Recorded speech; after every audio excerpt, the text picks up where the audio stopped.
Okay, well, welcome to our Time2Move holiday programme provider webinar. My name is Tim Marion and I'm the Partnership Manager for Children, Young People and Families at Active Cornwall. I just want to say to start with a massive thank you for giving up your time and spending this next hour with us to look at the insight into the programme that we're planning to run over this summer holidays and how you can help us moving forward. This webinar is only going to last an hour, as I said. We're going to run through the whole programme for you and the way it looks like. We are going to record it, so if you don't want your face on it and you want to turn your camera off, then that's absolutely fine. And then we can actually share this recording to other providers across Cornwall that can't make one of the two webinars that we're running either today or moving forward. If you could you mute all your microphones? And then later when we do the Q&A, you can use the chat box function. Or if you would like to speak up later, then you can do. That's your option moving forward as well. And the presentation you're going to see, we're going to make available for everybody as well. So again, you don't need to write down anything you see on the screen. We'll make this available for all providers across Cornwall following the two webinars we're running today and on Thursday evening for those that can't make a daytime event moving forward. This is the programme for the next hour. I've got two colleagues which are going to help me present. We've got Shelley Jamieson, who's working within Public Health and Healthy Cornwall, that's going to talk through the food element of the holiday activities and food programme. And then we've got a colleague at Active Cornwall, our Partnership Development Officer, Lewis Sanders, who's going to be your main point of contact going forward, who's going to make it really clear for you about how you as a provider in Cornwall can engage and get involved in this programme. So to start with, why a holiday programme? Why are the government investing heavily into this into a holiday programme? So the government are funding over £220 million into this programme nationally, and that comes down to about over £1.6 million for Cornwall to look at a programme that was in the Easter holidays that's just gone, the summer, and then going forward to Christmas as well, a week at Christmas. We all know school holidays can have particular challenges for some families, the increased costs at that period of time around food, childcare, and therefore the reduced incomes that families bring in. We talk about a triple inequality over this period. So we know that there is going to be lower levels of physical activity, there's increased levels of social isolation, and there is a poor diet at this time as well. So the government are looking to address that triple inequality that we know we have, and we know we have it in Cornwall as well, by this programme and this programme moving forward. We did pilot some delivery at Easter within education bubbles, and you saw a nice little video from Humphrey Davies School there at the start. And then we also did some wellbeing packs, the image you can see on your screen, where we distributed some wellbeing packs to children on free school meals within Cornwall. So the government's kind of thrown down a challenge for us, and this is the challenge, and this is the challenge where we want to work with you as providers in how we work together to support children to eat more healthily over the school holiday period, be more active, take part in engaging and enriching activities.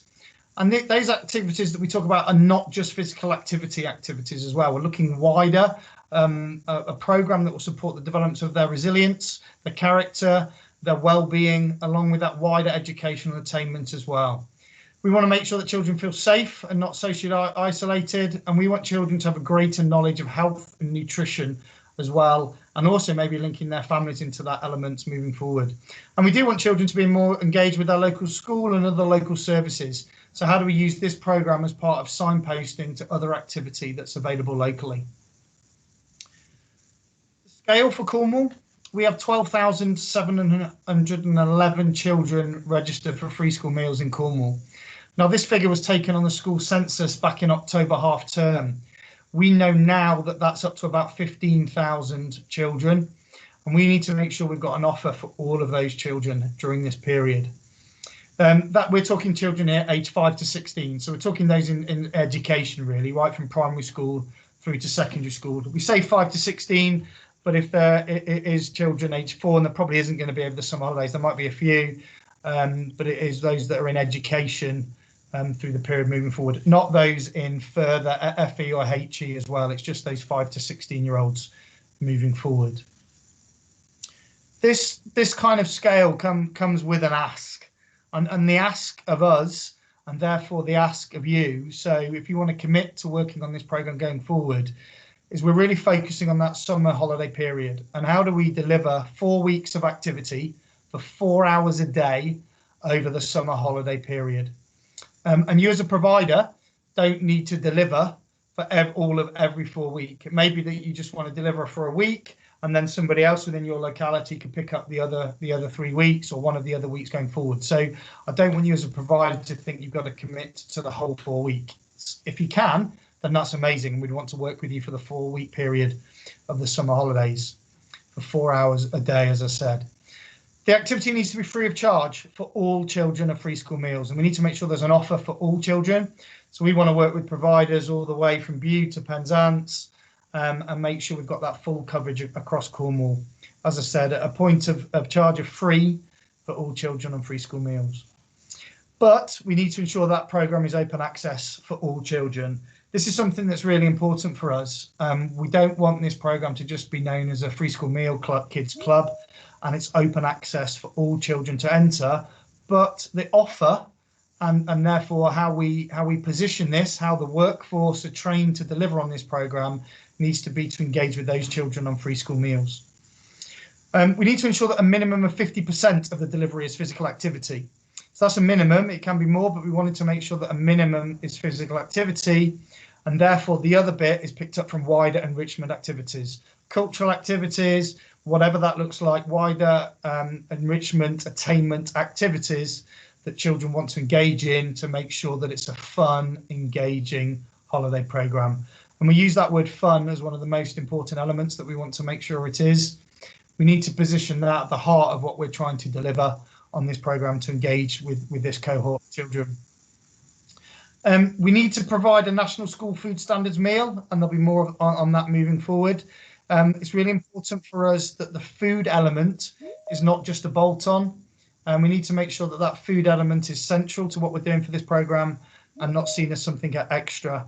And we need to make sure that there's some wider nutritional education that's linked into there as well for children, and also to engage families as well. And we can need to engage families wider on this programme as well.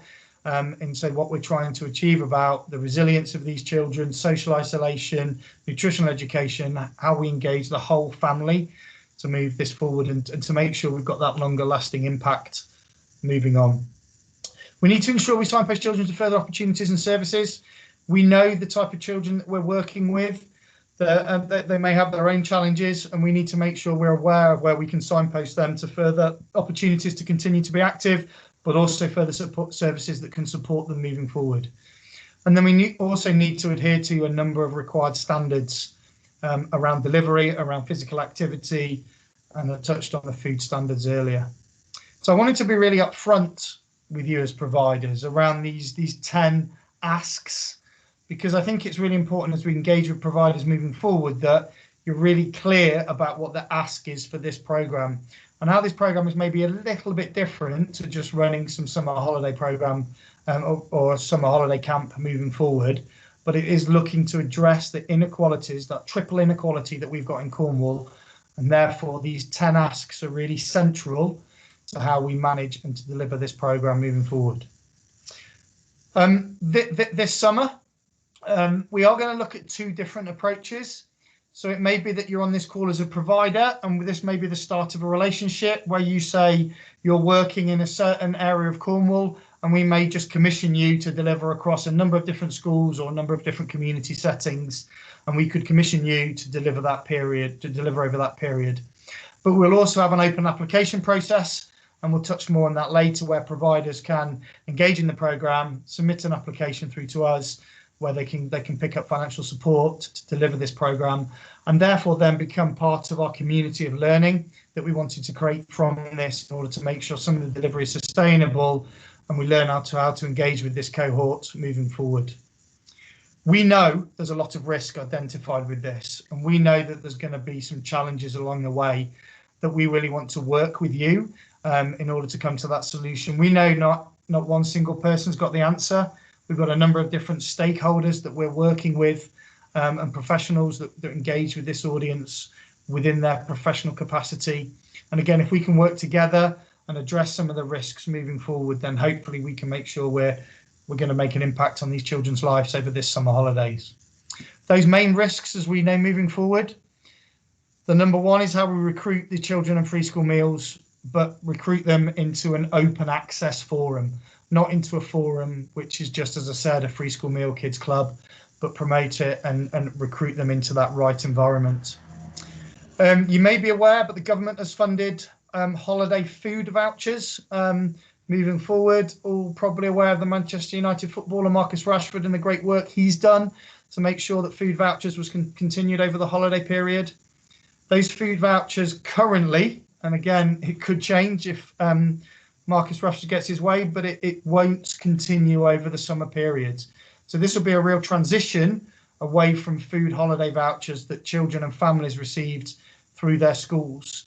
So how do we manage that risk around that this will be the only opportunity for families to get that meal for their child over the holiday period if they wanted to? We know in Cornwall about rural provision. How do we ensure there is an offer for every child from those real rural communities that we've got? And we're not just delivering programmes in the cities that we've got as well, but we've got that outreach happening in those rural villages and hamlets that we've got around Cornwall, making sure that people, maybe with transport challenges, can still access this provision over the summer holiday period. I've talked a bit about scale. The scale's obviously higher than that. But again, we need to work with a number of different providers across the whole of Cornwall to be able to make sure there is an offer for every child moving forward. And we know we're realistic. We know we're not going to get every child to attend, and we'll touch on later around our targets, but we also know that we want to make sure that there is an offer for them to attend. We've got 15 weeks to the summer. There's lots of work we need to do. So timescales are tight. We need to engage with proactive providers. We don't necessarily need to set up new activity. So if you're currently delivering something, we're planning to deliver something, have delivered something every summer holiday, and you feel this could just be integrated into that, perfect. It doesn't have to be new activity moving forward. This can come in and support what you currently deliver. We know that stigma is going to be huge. I think I've said it a couple of times, Free School Meal Kids Club, it's not, we don't want that message getting out there. How do we support that stigma that this is open access, but it is targeting free school meal children, and therefore the offer is something that's really attractive for them and their families to engage in this programme. We feel, and we've got some insight that will let us know, that provision for secondary and older children is going to be harder. It's not so much the babysitting service that you would get and that support for looking after children over the holidays for that secondary children. So again, what does that provision look like? How is that more drop-in? How is that maybe not consistent 4 hours altogether, but spread out across the day to engage with secondary children and older children to come to this kind of activity? And what does it look like for special educational needs and disabled children?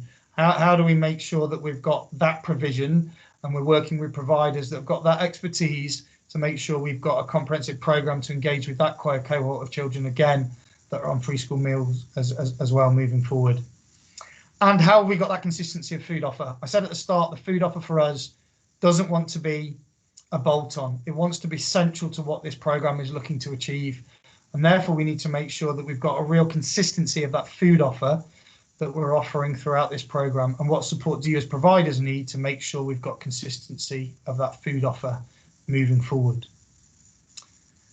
I've given a very quick insight into the programme there, just to kick us off at the start. We're going to pick up some questions, so have a little think, and we've got a question and answer session coming later. Please use the chat function to drop your thoughts and questions into there, and we can refer to that later. And of course, if you reflect on something after this hour, then you can of course get in touch with us at any point moving forward.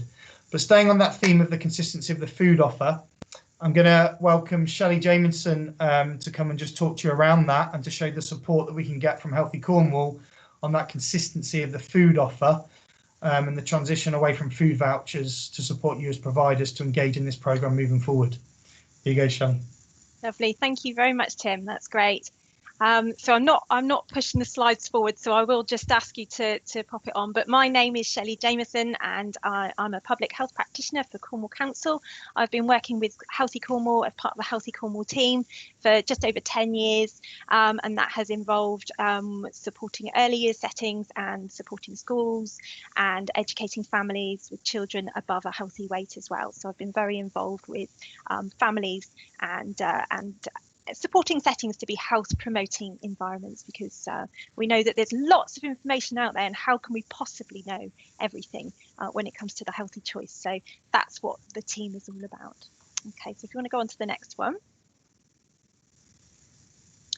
Okay, so I think before I can, help you to understand why it's important and what you need to do around the food standards, I think it's important for you to understand, a bit of background. So when we're talking about food, when we're talking about taking energy in and taking food in, we're going to look at the consequences of having poor eating patterns and how that affects our bodies. So first of all, we've got excess energy. So taking in more energy than we're burning off, we've got a risk of becoming overweight. So we know that when we take in too much food, we store it. We don't just store it under our skin. We store it around our organs as well. We store it throughout our whole body, and this can affect the function of the body. And it's so important while children are developing that everything can function as effectively as it can. So obviously too much energy will lead to the risk of obesity and other diseases as well. It affects your joints, it affects all of throughout your body and your mind as well. Okay, if you have too much sugar in your diet, we know that will affect our teeth. It's no surprise that it causes holes in the teeth.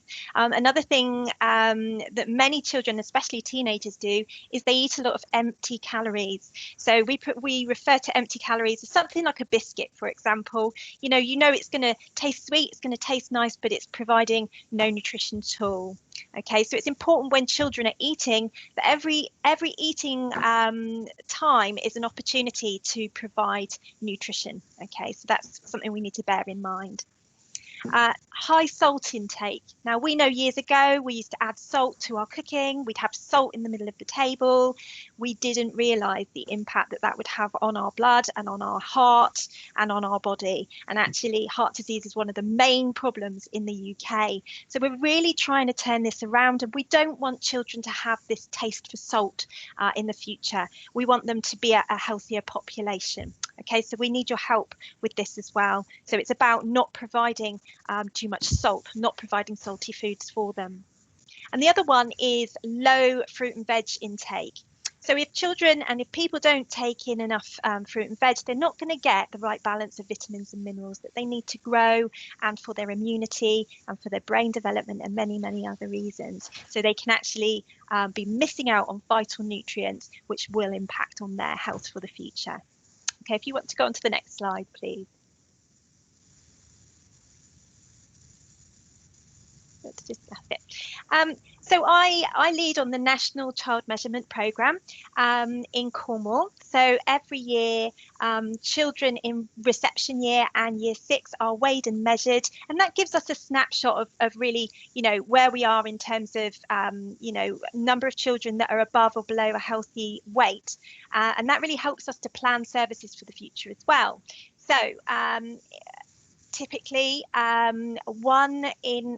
quarter of children by the time they start primary school are already above a healthy weight. Okay, so that's a quarter of children, quite shocking.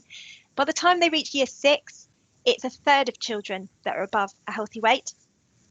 And by the time they're adults, so 2/3 of adults, or over 2/3 of adults, are above a healthy weight. So you can see that children set off on a path and they follow that path, and actually it's not getting any better.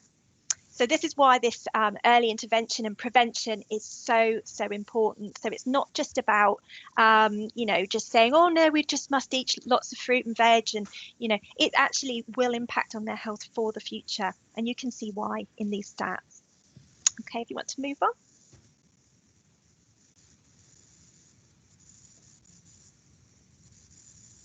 Lovely. Okay, so the other thing is Tooth decay.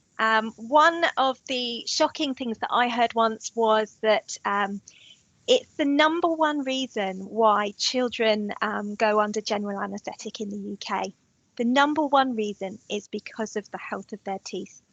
Okay, so we know that 1/3 of children by the time they start primary school have holes in their teeth. Okay, so what happens when we eat sugar is that the bacteria in our saliva produces an acid. And when that acid is always present, it obviously erodes the teeth. And if any of you have had a hole in your tooth or damage to your tooth, you'll know how uncomfortable that is. Okay, it's painful and it's miserable. And many children, too many children, are living with this discomfort in their mouth. And obviously that's going to affect their enjoyment for eating food, as well as impact them in so many other ways. So it's important that we think about sugar as well. Okay, do you want to go on to the next slide?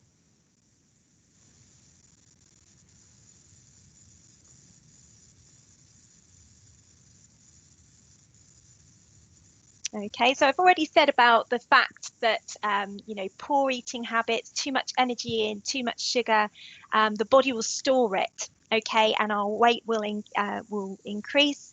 And that affects us on so many levels. Emotionally, it affects children with making friends and school absence. Perhaps they already start getting health problems really young, and they might need to take time off for appointments, time off for you know, dental appointments as well.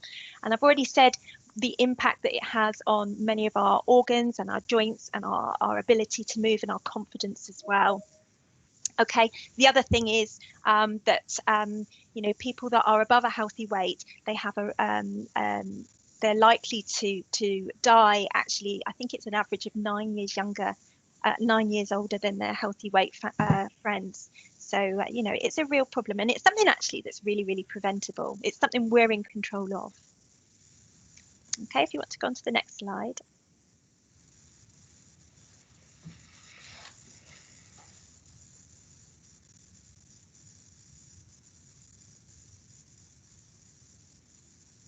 Sorry. Is it? That's it. So this is why it's important that in schools and in holiday clubs, anybody that's looking after children need to really make sure that they are championing and modeling this change, you know, by giving them things like biscuits as a reward instead of fruit or veg, or instead of other things, fun things.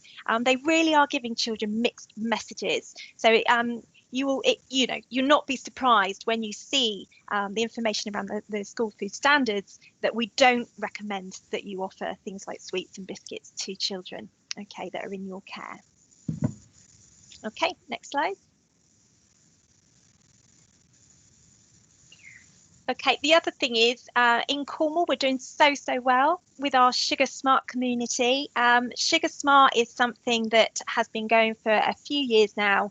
And if your organisation has not yet signed up to be a Sugar Smart organisation, please do so. It's completely free. So you click on the link there, and what you do is you make some pledges. So you say what you want to do, the things that you want to change to be a Sugar Smart setting. And there's lots and lots of resources on there. So we'd love for you to join us as a Sugar Smart setting as well. So it's something that many schools are already part of. But I just think, you know, you can always do better. There's more things that we can do, and it will make a big difference to our community. Okay, if you want to go on to the next slide.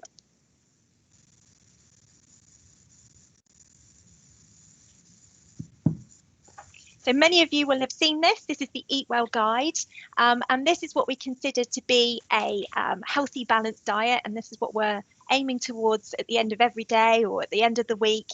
We can see that 1/3 of our intake should be fruit and veg, 1/3 of our intake should be carbohydrates, starchy carbohydrates, including whole grain, and then the other 1/3 has been split into your protein and your dairy foods as well at the bottom there.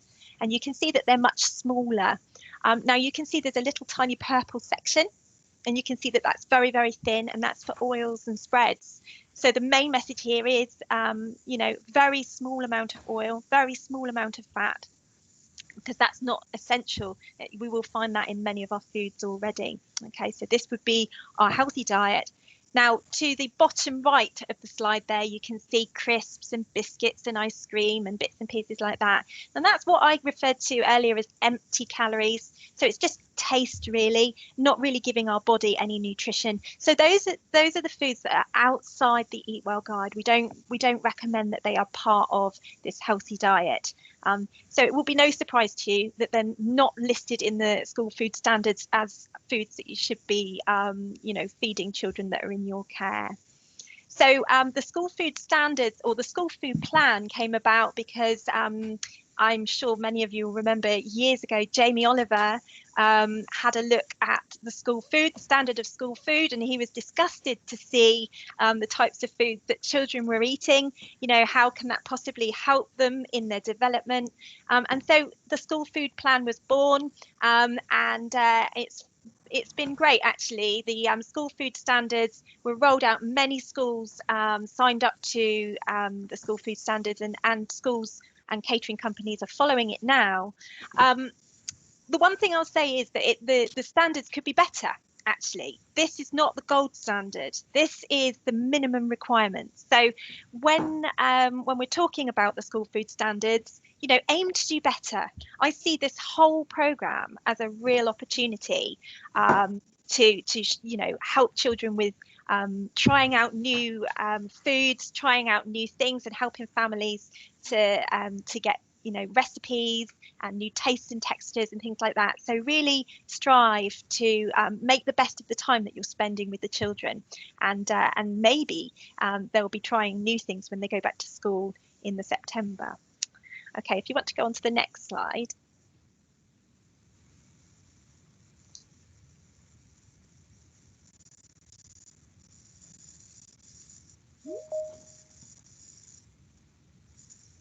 Okay, so like I said before, actually, how are we supposed to know everything? There's no way you can possibly know everything when it comes to health promotion. Healthy Cornwall are a team which have been working for many, many years to support different members of the community. We've got a children and young people's team that will be offering support to you throughout this programme. Okay, so we'll be offering simple training around the school food standards. We'll be able to help you with your menu planning. So if you look at the standards and you write something out and you think, wow, I think that looks okay, you are welcome to pop it over to me and I can have a look through and just check to see that you are meeting the standards.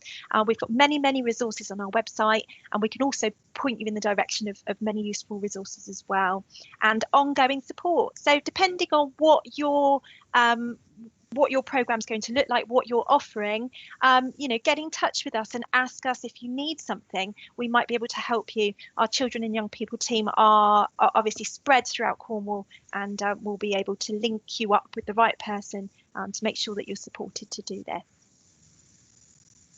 Okay, do you want to go on to the next slide?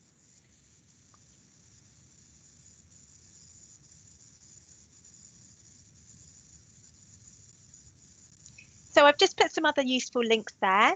At the very top, you'll see the link to the school food plan. And I've put the picture of the website on the slide there. You see that it's got lots of different places you can go into. There's a lot of information on there, and you might click into it and think, wow, gosh, there's so much, I don't know where to start. And that's where Healthy Cornwall is there to help. Okay, so don't look at this and let it frighten you. We'll put it in simple form for you, but it's very good to explore the website and just see what's out there. We've also got other websites such as Food, A Fact of Life, and the NHS Change for Life as well. They've got some brilliant activities that you can do with families. There's some recipes, easy recipes that you can share, or you can do some cooking workshops with families as well. So everything is already written. Things are already planned for you, so you can explore those and pick out what you feel is achievable for you. Sugar Smart I mentioned earlier, and also there's Healthy Start, and this is for families with children under the age of 5. If they're claiming certain benefits, then they can actually have money off their shopping and have some vitamins for their children as well. So you can see there's lots and lots of support.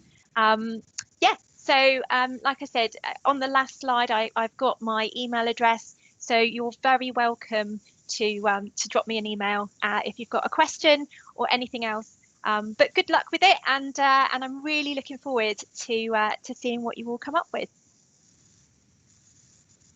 Okay, thank you very much, Shelley. That was great, and really, I think the key message from me is just to say that there is that support there around the food element. But don't be put off by the food element, because there's support there from Shelley and the Healthy Cornwall team to really come in and give that support what's required to hit those standards moving forward. I'm going to introduce, and just before I introduce Lewis Sanders, who's going to talk through the bit about how you get involved, there's just a couple of questions coming on the chat, which I'll just pick up now, and then Lewis can come in, because he might answer some of these as he goes through. And then if people want to ask questions, we can just wait until after that chat moving forward. The first question now about 5 weeks, 4 weeks. It is 4 weeks over the summer, but if you're an individual provider, let's have a conversation with us moving forward. But again, we're looking to fund with this programme. It's just for 4 weeks of the summer holiday where this provision can fund. But again, let's have a conversation moving forward. Yes, this is additional. So you may have heard that the Department for Education have put out some summer school funding for secondary schools. This is addition to that. And we are looking at how this can add value to that. So not duplicate. How does it add value to that programme as well, where secondary schools are maybe delivering that summer school programme again? So again, we just need to make sure that we don't duplicate there, because the money, both sets of money, comes from the Department for Education. Again, so this bit may add value for the free school meal children in the provision that's on offer. Open access purely means that it's open to everybody. So we don't want it just to be open to children on free school meals, and we're telling other children, if you're not eligible for free school meals, you can't turn up. It's got to make sure that this is, as I said, a really fun, engaging provision that children want to attend. Not all free school meal children just hang around with free school meal children, and they're going to go with their friends and their cohort of children that they hang around with can come on the provision. So we need to make sure it's open access moving forward. Going forward, and it doesn't have to be a hot meal. We're looking if we can provide a hot meal, but if it's outdoors, that as long as it meets the requirements, that packed lunch element can come in there again moving forward. I think we'll pick up the other questions. I made a little note of where we are, and I'll introduce Lewis, who's going to pick up some of these other questions around how we can get involved. And then after Lewis, we will then have a Q&A session, and again, I'll pick that up from the chat moving forward. So thank you very much. Thanks very much, Tim. As sort of Tim mentioned, how can you get involved? And hopefully that's sort of the reason why you're all here today. As you sort of mentioned earlier on, that there are just over 12,711 young people on free school meals. We know that we need to offer an activity or offer a programme to all 12,000 or nearly 13,000. But we are targeting 50% of those who are eligible on free school meals. Just to give you a rough idea on that scale, if each session has 20 young people who are eligible for free school meals, and we'll need over 300 sessions per day. So it's a huge amount of sessions going on across the whole of the county. So that's making sure that we've got enough provision across the whole of the breadth of the county. We also need to make sure those sessions are open access for all, so making sure it's inclusive for those young people who are eligible for free school meals, but also those who are non-free school meals young people. The big thing which we need to emphasise is the fact that all those who are eligible for free school meals will need to be free of charge, and we'll come on to that a little bit later on. And the other thing just to consider is around the standards. And making sure that all the sessions meet the standards set out by the Department for Education. So how are you going to meet how the sessions are going to meet the food standards, which Shelley just mentioned, in terms of physical activity? How are we going to meet the Chief Medical Officer's guidelines, where there's some of you hopefully have heard of the Active 60, where schools should be ensuring that young people have 30 minutes of activity per day, but then outside of school, young people should be meeting another 30 minutes outside, as well as then strength, muscle and bone strengthening activities as well. Tim mentioned around the enrichment activities being around emotional well-being, and cultural enrichment, things like that. But also, obviously, in this current times, making sure that protective measures around COVID safe protocols and things like that are all in place. And then finally, making sure those minimal operating standards such as insurance, risk assessment, safeguard, things which should be coming, everyone should be doing anyway. So hopefully those things aren't going to be too prescriptive. The application process, we've tried to make it as simple as possible. There are only sort of 4 pages. We use a program called Let's Talk Cornwall to go through this. And on the screen of the next 2 or 3 slides, you'll see some example of the type of application process which we had for Easter. So it will look very similar to this, not exactly the same. So on the slide which you see at the moment, these bits are really important because we will be having a central booking system. So ensuring that the name the name of the organisation is correct, your name, your email address and your telephone number is correct, so that then when parents, young people, guardians go to book on, they have the right details for you. I'll mention more about the booking system later on. Probably the only 2 other really important questions which we really need to get as much information as possible from you are on the screen there at the moment. So question number 8 and question number 11. Please detail the activities that you'll be offering. We don't necessarily need huge essays around this, but we do need a bit more than surfing, packed lunch, etc. So if you can go through the details of activities you'll be offering with as much detail as you can, then that would be great.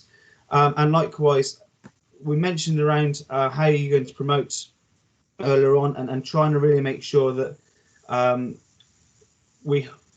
the offer which you will be putting out is relevant to young people. So actually making sure that that is all in place. You've been able to consult with young people or families, and or even schools to understand what it is that actually young people will want to do during the summer holidays. So they're the 2 really important questions. And then finally, the next slide, we'll go through a bit more detail about some of the standards. So you'll see there that there'll be some links towards the physical activity guidelines. You'll see some of the protective measures, which will be make sure that once this gets launched and goes live, that is the most up-to-date guidance that we have. But those are where the guidance, the standards which we need to be met will be confirmed as well. As I mentioned around making sure that the sessions are free of charge, we are able to support that with some grant funding. It's important to remember that actually we need to support projects across the county at an average of £11 per child on free school meals per day. And we were able to support that with 50% of the total grant up front, with the remaining 50% on completion of the required monitoring, learning and evaluation. Obviously, every project is completely different, so we have just put there as a very basic example of a session. So, for example, a day where 20 children, young people attend, with half of those are 50% eligible for free school meals. If you look at an expenditure, you may need 2 coaches at £20 an hour, 4 hours for the day. That's going to total £160. You may need to pay for some facilities costs at £25 per hour, for 4 hours a day, £100, and then food at £3 per head, totaling £60. So that could be a rough idea of expenditure. There may be sort of sessions where actually you don't need to pay for facilities, in which case you'll be able to bring that down.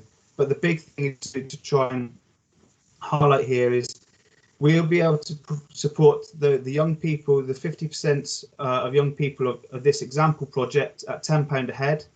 But then for the 10 young people who are not eligible, then you will need to be charging, in terms of this example, £21 per young person per day, which for 4 hours, including lunch, is still a good price. But ultimately, we know that that could be there could be some comeback to that. As I mentioned, this is very much an example. You may not be charging that, or you might not need that much of a grant for young people, for your coaches. Sorry, you may have more young people when actually then you can reduce the amount eligible. Sorry, the amount not eligible, and therefore your charging fees. So please bear those in mind when you come to your own individual program. And finally, as I mentioned, there will be a compulsory central booking system across the county. We are working with an organisation called Playways to provide this. Just waiting for the next slide to come up. So the county-wide central booking system will enable children, parents and guardians to be able to book onto any programme. One of the main reasons for this is that open access for all young people. So we're not making it exclusive for children eligible for free school meals. Children on free school meals will get a free voucher code, which is distributed through schools, and then that will make the cost of the sessions zero. So that's really key. So that actually we're trying to take away that stigma element in that any young person can book on this, and that children on free school meals will get these voucher codes. For those who are non-free school meals, any payments which are made will be paid directly into providers directly, and you as providers will also have access to important information such as emergency contact information, dietary requirements, registers, etc. So the registers will be done through an app, or you can log back into the browser as well.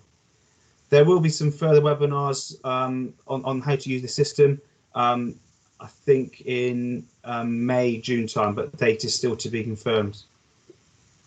If you have any other questions, then again, as Tim mentioned, put it into the chat box. But finally, we will be obviously using social media throughout the sessions, or throughout the program. So please use hashtag HAF2021 and also hashtag T2M holiday program. But ultimately, please make sure that you follow your own organisation's policies and procedures for any social media. But we will be using that to interact going forwards. And I'll pass you back to Tim. Thank you very much, Lewis. Some real good insight there into how you as providers can get involved moving forward. Please do use the chat function for any questions. There's no stupid questions. It's a new programme. I've just been really clear on that. A couple of providers here have worked with the Filling the Holiday Hunger Gap funding in the past. This is a new programme. So things are a little bit different in how this is working. So if anybody does have any questions, then please ask away.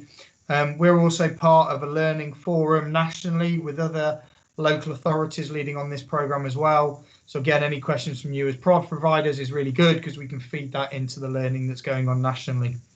I'll just pick up a couple of the other questions I've seen. Can we just deliver for 1 day a week for the 4 weeks? Yes, you can. Yes, we want to make sure that there is a varied and different offer for these children across the whole of Cornwall. So we don't just want it to be, if I live in the Newquay area, that my only offer is this. So therefore, different children on free school meals and different children are going to like and want to try different things. So again, it'll be up for us to manage what delivery we've got taking place in certain postcode areas. So yes, if you just want to deliver for 1 day a week for the 4 weeks, then yes, that's something that we could still look to fund moving forward. Going on again, I've answered the question about the 5 days, the 5 weeks. Collaboration projects, massively. They really would be fantastic. Totally agree with that comment in there. The more we can get organisations, youth groups that engage with these children, working with providers of different activity to come in, deliver activity, especially older children, doorstep sport activity near where they live. And we can help facilitate some of that, but it'll be where you've got maybe local partnerships. And that's the bit Lewis is going to touch on now, is for you to start to think about what are those local partnerships and relationships you need in order to make sure you've got a really fun and engaging varied offer for children in your community where you are. Question about how it be advertised, I think that's kind of been answered. We're getting away of some of that stigma around, we're going to advertise a Time2Move holiday programme for every child across Cornwall, and then all children that are eligible for free school meals will be given a code distributed through the education service, through schools and MATs, where they can put that code in, and that'll take the price point down to 0 on that system moving forward. So we'll be advertising a Time2Move holiday programme moving forward generally, and looking at how it works. A booking system has been trialled. Hertfordshire have piloted the booking system. So we've been working with Playways around other areas as well, and the functionality of it that goes forward. It was done for a number of reasons, and again, we want to see how it can be booked down. A number of national governing bodies use similar programs as well to book onto their interventions moving forward as well. So we're hoping it won't be a barrier. If we see some issues, then we can come round it. Then we can do ways that other people can do the entry onto the online system, and they can fill in another system, another paper system to us. But we don't really want to get to that. It's going to be everybody books on, and it will be something that's compatible with phones as well, so they can book on through a phone, through an app, and just be able to book onto the system as well moving forward. So that is the plan. And again, what we go in Cornwall, we're going to pilot it before the summer as well. So we're going to look for some delivery to take place where we can just test and learn before we get to the summer as well, and work with a couple of providers on there as well to try and iron out any issues that we may have.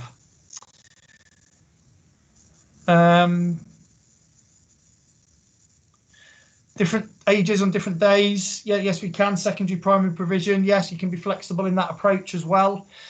The standardised model is, if you think the four-hour provision a day and how that works, but ultimately we piloted over Easter, and we're going to share some learning from the Inter-Bodmin group, obviously in Bodmin, about how they deliver just hour sessions, drop-in sessions as well. So we can share some learning from that and how that works to really have that that flexible approach to make sure that that can link in for different ages, different days, drop in for an hour, leave, come back again, and how that works moving forward. One question about Forest School outdoor physical activities. Yes, that's absolutely great. Again, that bit around being outside, that integration, physical activity. We talk about play, getting children just moving a lot more. So those elements can come in as well. When Lewis touched about the physical activity standards, we tend to talk about movement in there. To me, it's around the intensity. We need to make sure it's moderate intensity, then that would clash towards the physical activity standards that we need to adhere to. I think I've answered that full week question. We don't expect children to book on for the full week or how that works. And we need to make sure there is an offer there for 4 weeks, for 4 weeks for 4 days as well, not to make sure that they book on the whole time moving forward. Another question coming around the system. Yeah, we're working with the system, how the system will prioritise free school meal children. So the idea is to make sure we get that blend of both coming on that programme as well, but ultimately knowing that this provision is for free school meal children as the focus moving forward. So yes, we will be able to limit numbers and where it works, but then if what we don't want is a barrier that all of a sudden a parent gets the courage to go onto the system, book their child on, and then their provision locally is just fully booked for them. We need to make sure that there is another offer to make sure all children that want to can engage with activity over the summer holiday period. So again, we'll work with that as we move forward.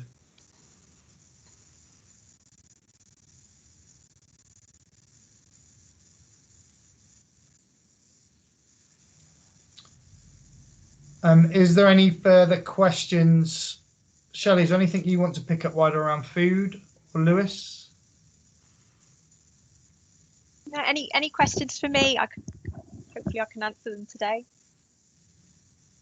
Just don't let it scare you. You know, it's I know many of you probably are from a physical activity background, but the food element is, it's simple ingredients, and it's cooking from scratch and things, foods that are healthy, and just promoting that really as well. So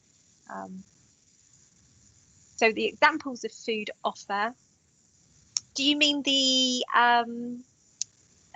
examples of what might be on a menu, or a question in there, Randy? Yeah, that would be great, Shelley. Just some sort. Sorry, Tim. Yeah, that's just all right. rather than typing, I may as well talk. So just some examples of what is kind of the guidance on volume and amount. As I sort of understand the healthy side of it, but just how much are we being expected to provide for a lunch? I think, because that could be as broad as it. That would be really helpful, particularly if there's some providers that have already done it, and we know therefore that you guys were happy with that. That will give us a starting point. Yeah, when you go onto the food standard, the school food standards website, they do have examples of portion sizes, so that you can calculate however many children you're feeding. You can calculate how much you need to measure out in terms of portion sizes. But we've got a really useful tool which we use, is the hand. So a portion of fruit or veg would be what's classed as your handful for your body. And then the fist would be for your body, a portion of, like, for example, carbohydrate. Like if I was serving myself pasta, then it would be a fist-sized portion. And the palm of the hand would be protein.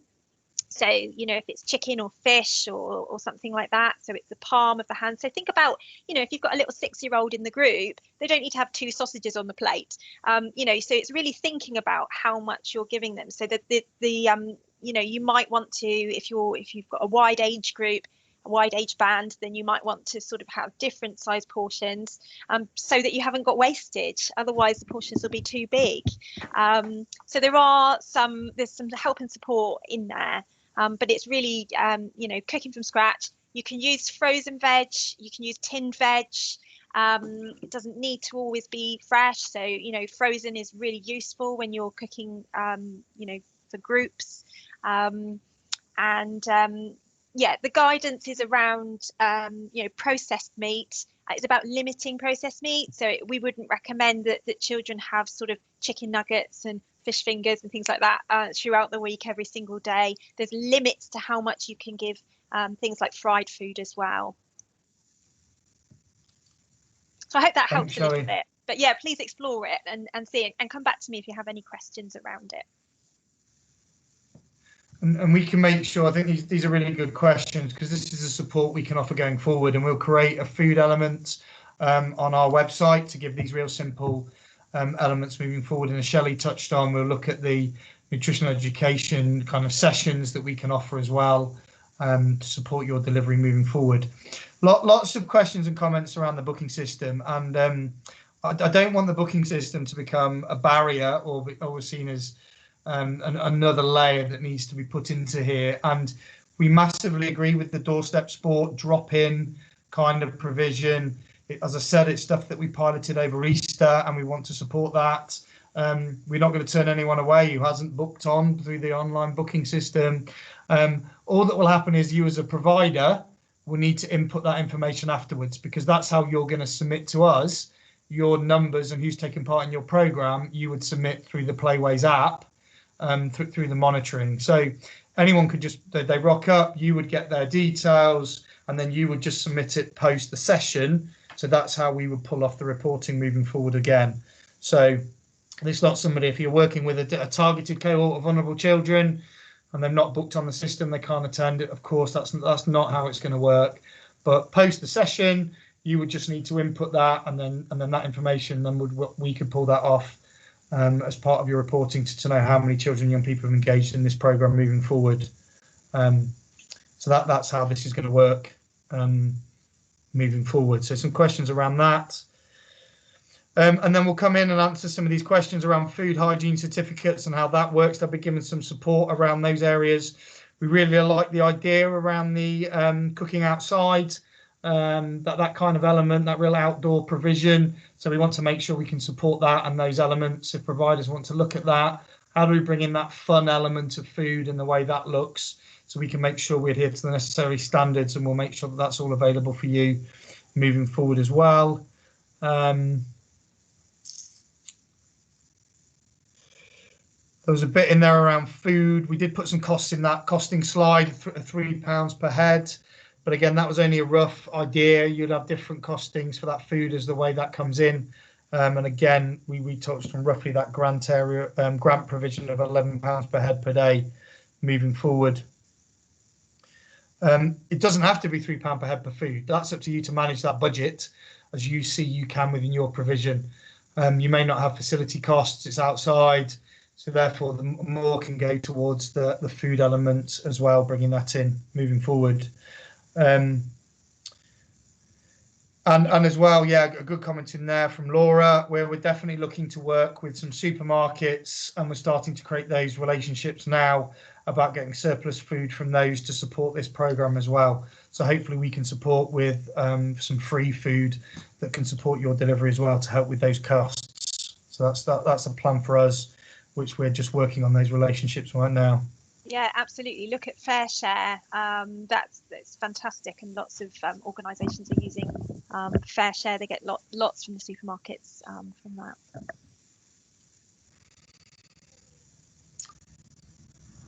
And then, as Rachel's kind of put, if they're not on this call around healthy food organisations, we're looking to establish some local relationships. And then when you come in as a provider, we can look to hook you up with local food partners as well that can deliver that food element moving forward.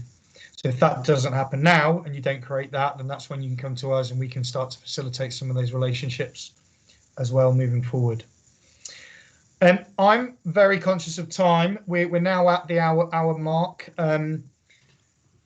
We've just got one more slide here around a timeline, and I'll just let Lewis just summarise on the timeline and next steps, and then keep putting your questions in the chat because we can take this from this, and then we can come back to you directly, or there'll be an email address at the end where you can email into Lewis. Yeah, thanks, Tim. So as I mentioned earlier on, the application process, it will be opening up on the 10th of May.